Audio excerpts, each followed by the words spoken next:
अस्सलाम वालेकुम। आज हम ईरान, इसराइल और अमेरिका के दरमियान जारी कशीदगी को एक वसी जियोपॉलिटिकल तनाजुर में समझने की कोशिश करेंगे। मेरी नज़र में मशरिक़ वस्ता में जारी ये तनाज़ा सिर्फ एक आम फौजी जंग नहीं है, बल्कि ये खित्ते में ताकत के तवाज़ुन, सिक्योरिटी, स्ट्रक्चर और आलमी सियासत से जुड़ा हुआ एक पेचीदा बहरान बन चुका है। इस जंग के असरात सिर्फ ईरान और इसराइल तक महदूद नहीं हैं, बल्कि इसके असरात पूरे खित्ते और आलमी मईशत तक पहुँच रहे हैं। अगर हम इस सूरत हाल को गौर से देखें तो इसका एक अहम पहलू तवानाई और आलमी मईशत भी है।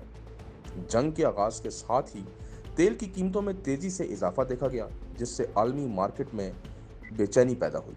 इससे वाज़ेह होता है कि मशरिक़ वस्ता में होने वाली किसी भी बड़ी जंग का असर बराह रास्त आलमी मईशत और तवानाई की सप्लाई पर पड़ता है। दूसरी तरफ इस तनाज़े में अमरीका की पोजीशन भी खासी पेचीदा नजर आती है। एक तरफ अमरीका खित्ते में अपने इत्तेहादी ममालिक की सिक्योरिटी को यकीनी बनाना चाहता है, जबकि दूसरी तरफ वो एक तवील और महंगी जंग में बराह रास्त मुलव्वस होने से भी बचना चाहता है। इसी वजह से कभी जंग के खात्मे के इशारे दिए जाते हैं और कभी मजीद सख्त इकदाम की बात की जाती है।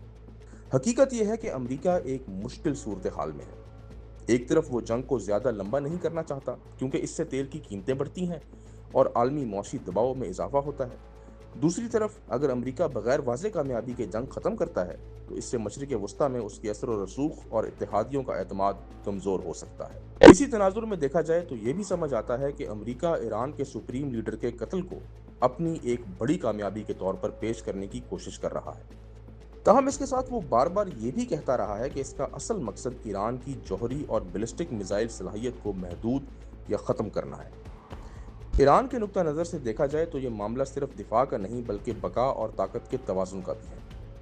ईरानी क़यादत के बारे में कहा जा रहा है कि वो समझती है कि अगर वो कमज़ोरी दिखाएं तो मुस्तकबिल में दोबारा हमले हो सकते हैं। इसीलिए ईरान की कोशिश है कि वो अपनी मज़ाहमत और अस्करी सलाहियत का मुजाहरा करे, ताकि मुखालिफिन को ये पैगाम दिया जा सके कि ईरान के खिलाफ जंग आसान नहीं। ईरान की मुमकिना हिकमत अमली ये भी हो सकती है कि आबनाए हुर्मुज़ और तेल की सप्लाई को मुतासर करके आलमी मईशत पर दबाव डाला जाए, ताकि दुनिया को ये एहसास हो कि ईरान के खिलाफ जंग के आलमी नताइज भी होते हैं।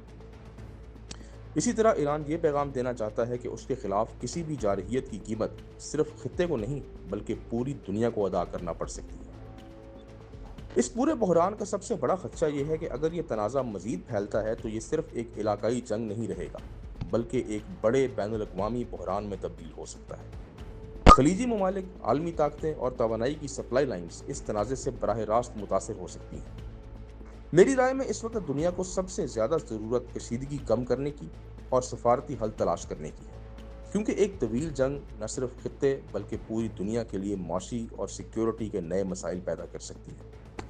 इसलिए मौजूदा सूरत हाल को सिर्फ एक जंग के तौर पर नहीं बल्कि एक बड़े जियोपॉलिटिकल बहरान के तौर पर देखना ज़रूरी है।